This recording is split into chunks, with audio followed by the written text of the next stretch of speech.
President Donald Trump on Saturday ordered flags on U.S. properties to be flown at half-staff to honor the late Representative John Lewis, Democrat, Georgia. As a mark of respect for the memory and long-standing public service of Representative John Lewis, of Georgia, I hereby order that the flag of the United States shall be flown at half-staff at the White House and upon all public buildings and grounds, at all military posts and naval stations, and on all naval vessels of the federal government in the District of Columbia and throughout the United States and its territories and possessions through July 18, 2020, the President said in a statement. Flags at U.S. embassies, legations, consular offices, and other facilities abroad are also ordered to be flown at half-staff. The flags at the White House and the Capitol can be seen flying at half-staff since Saturday morning. Lewis, an iconic activist of the civil rights movement in the 1960s and a 17-term member of the Congress since 1987, passed away on Friday at the age of 80. He was diagnosed with pancreatic cancer in December 2019. Lewis' wife of 4 decades, Lillian Miles, died in 2012. They had one son, John Miles Lewis. Trump and the First Lady also paid tribute to Lewis and his family in a Twitter post. Saddened to hear the news of civil rights hero John Lewis passing. Melania and I send our prayers to he and his family, he wrote on Saturday.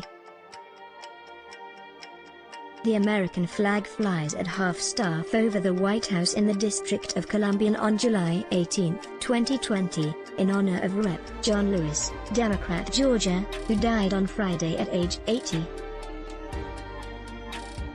Saul Loeb AFP via Getty Images. Lewis was the youngest and last survivor of the Big Six civil rights activists, a group led by the Reverend Martin Luther King Jr. that had the greatest impact on the movement.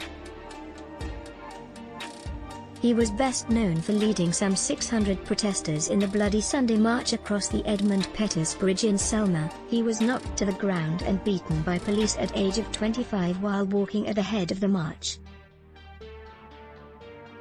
His skull was fractured, and nationally televised images of the brutality forced the country's attention on racial oppression in the South. Within days, King led more marches in the state, and President Lyndon Johnson soon was pressing Congress to pass the Voting Rights Act.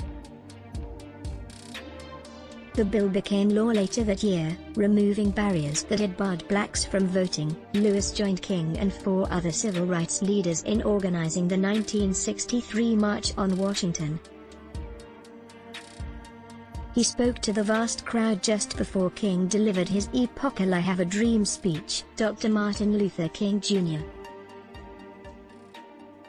1926 to 1990, John Lewis, third from left in the front line, and others lead a voting rights march out of Selma, Alabama, on March 21, 1965. William Lovelace /Daily Express /Hulton Archive /Getty Images. Politicians from both sides of the aisles mourned the late congressman publicly.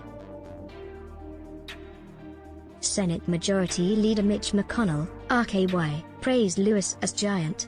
This son of sharecroppers in segregated Alabama helped to found and lead the mid-century civil rights movement, he wrote in a statement. Our great nation's history has only bent towards justice because great men like John Lewis took it upon themselves to help bend it. Our nation will never forget this American hero. Nancy Pelosi, Democrat, California, the House Speaker, said that Lewis was fearless in his pursuit of a more perfect union. All of us were humbled to call Congressman Lewis a colleague, and are heartbroken by his passing, she said. The Associated Press contributed to the report. Let's block ads. Show your love for him. Click the link in description. Thanks for watching.